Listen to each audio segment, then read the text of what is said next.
अखिल भारतीय जहांगीर महासभा की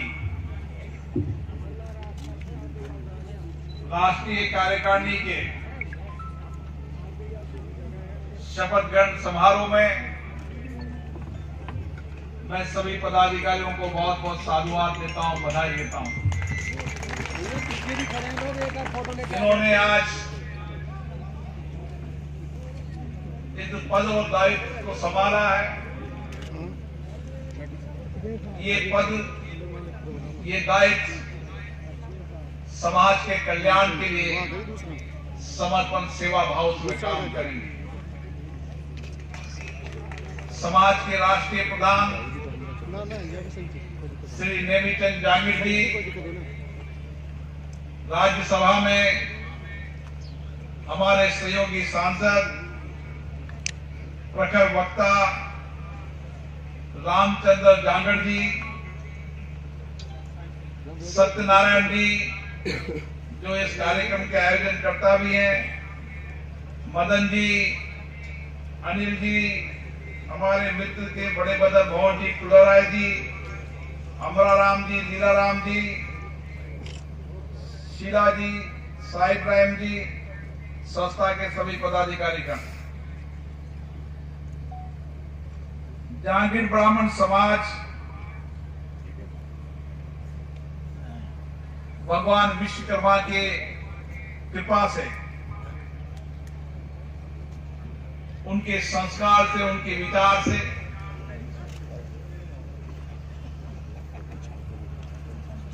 जिसने इस सृष्टि का निर्माण कराया और आज भी देश और दुनिया के अंदर भगवान विश्वकर्मा जैसे शिल्पकार भी हुए, उन्हीं के संस्कार, उन्हीं के विचार को आगे बढ़ाते हुए ये अखिल भारतीय ब्राह्मण जहांगीर समाज भी आज का शिल्पकार है। हमारे सांसद महोदय ने सही कहा कि देश और दुनिया के अंदर भारत को अगर देखने आते हैं और भारत के शिल्पकार को देखते हैं तो लगता है कि ऐसे शिल्पकार भी भारत में हुए हैं। जितने भी देश के अंदर अच्छी इमारत हो, भवन हो, मूर्ति हो, जैनालय हो, तमाम चीजें जो हम देखते हैं और जिसको आज पूरी दुनिया देखने आती है, उसके निर्माण और शिल्पकार में कहीं न कहीं आपके परिवार की भूमिका है। और आप इसलिए गौरवान्वित महसूस करता हूं मैं कि आपके बीच में आकर कि भारत का गर्व और मर्यादा बढ़ाने का काम आप लोगों ने किया है कि दुनिया भर के लोग भारत के शिल्पकारों को देखने आज भारत आते हैं। अब संसद में भी जब देखता हूं, वहां चाहे महात्मा गांधी हो, जितनी भी वहां पर आदम का मूर्ति लगी हुई है, वह भी आपके समाज के शिल्पकार हैं। अभी कुछ दिन पहले मैं केवड़िया गुजरात में गया था और केवड़िया गुजरात में सरदार वल्लभ भाई पटेल की विश्व की सबसे बड़ी प्रतिमा देखकर लगा कि भारत में ऐसे शिल्पकार हैं क्या।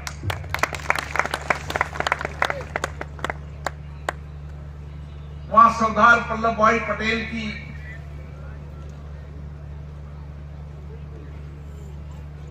विश्व की सबसे बड़ी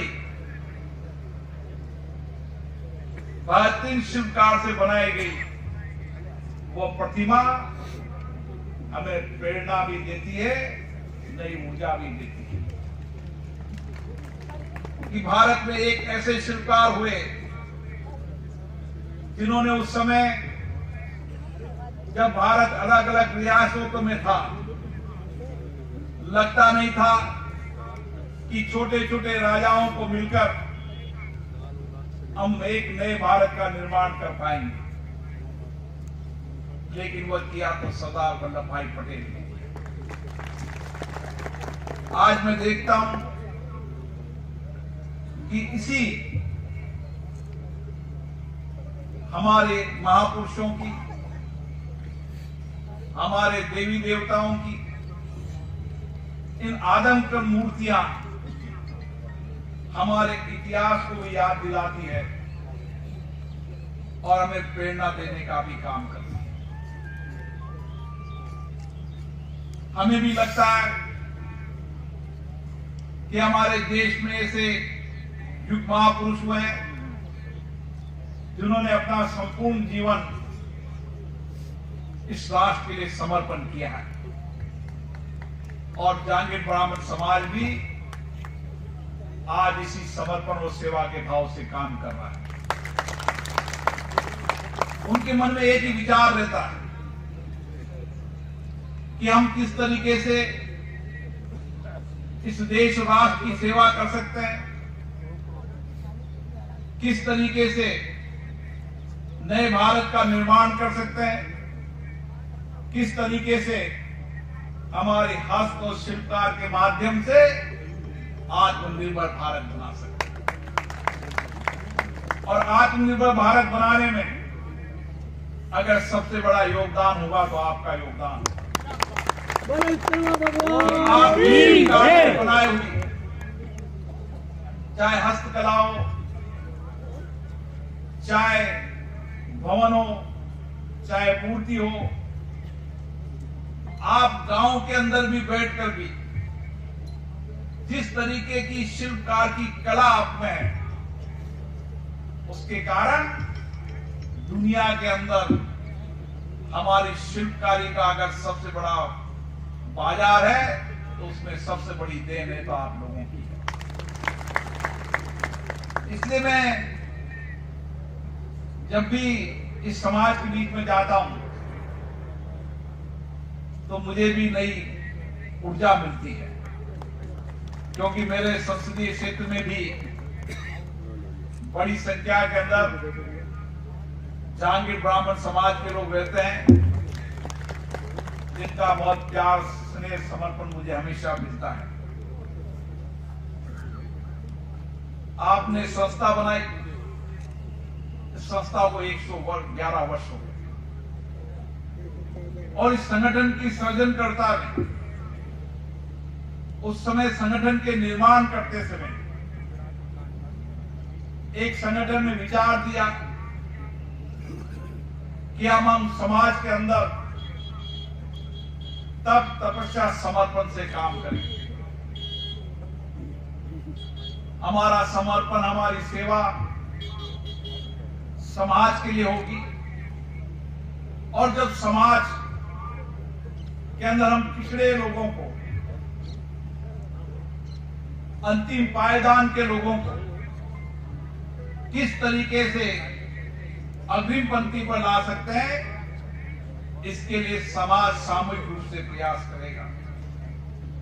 और इसके लिए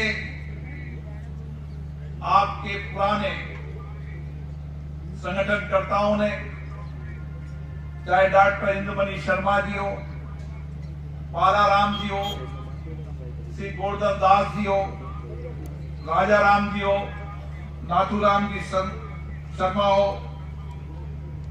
श्रीमती सुंदर देवी हो, इनके अमूल्य प्रयासों से ये संस्था की नींव पड़ी थी। आज संस्था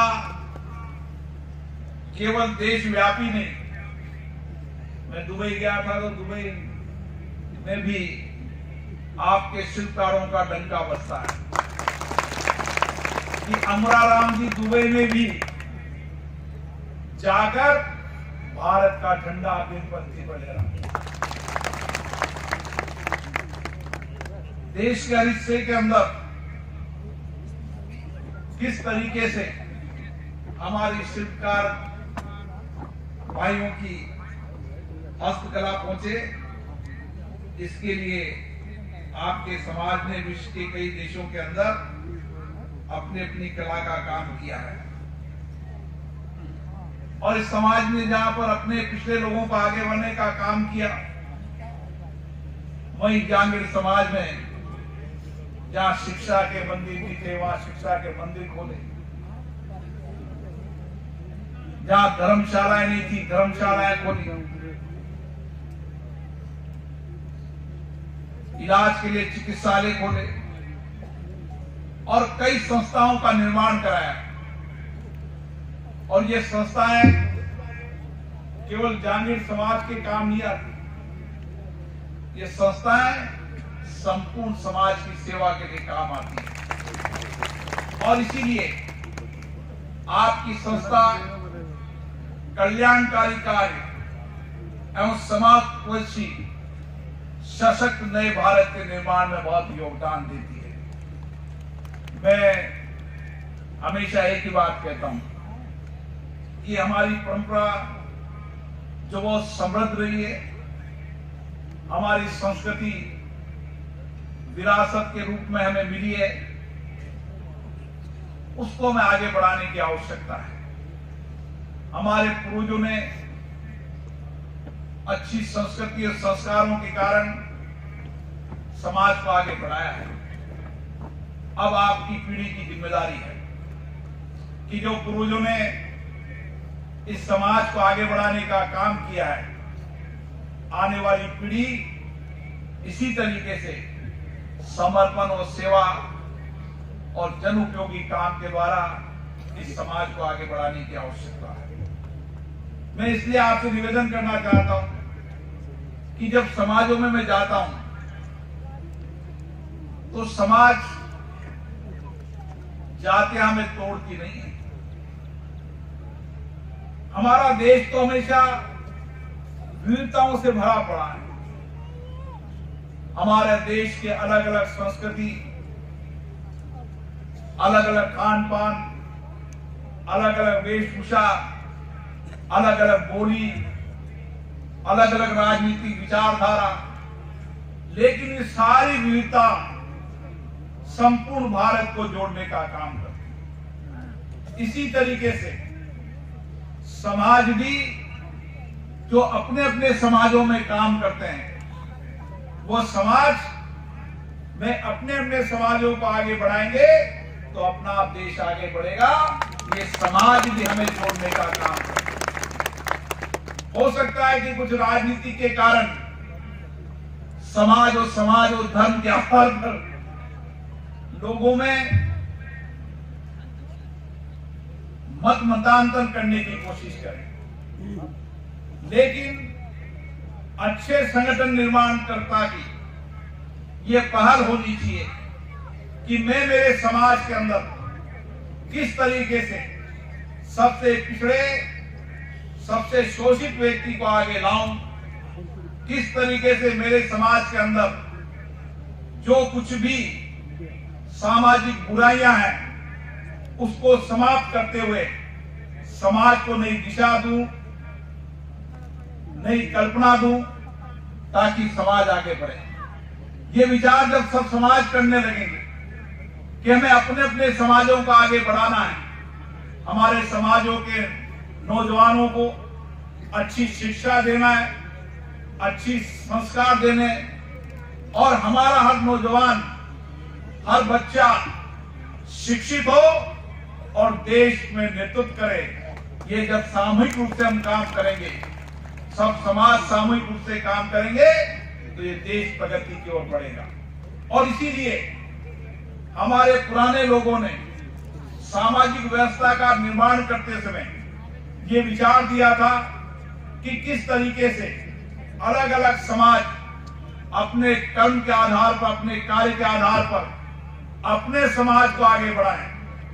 व्यवस्थाएं परिवर्तन हुई है और प्रगतिशील हुई है, प्रगतिशील होना चाहिए, लेकिन अच्छा व्यक्ति वो होता है जो जिस समाज में पैदा हुआ है उस समाज ने उसको कुछ दिया है तो वो दिया हुआ सब समाज को समर्पण करे और समाज को आगे बढ़ाने का काम करे। ये विचार जब हमारे मन में आ जाएगा, जो कुछ भी मुझे दिया है इस देश ने दिया, इस समाज ने दिया है, मेरा जो कुछ भी है इस देश और समाज के लिए, तो ये देश प्रगति की ओर आगे बढ़ेगा और नए सशक्त भारत की ओर बढ़ेगा।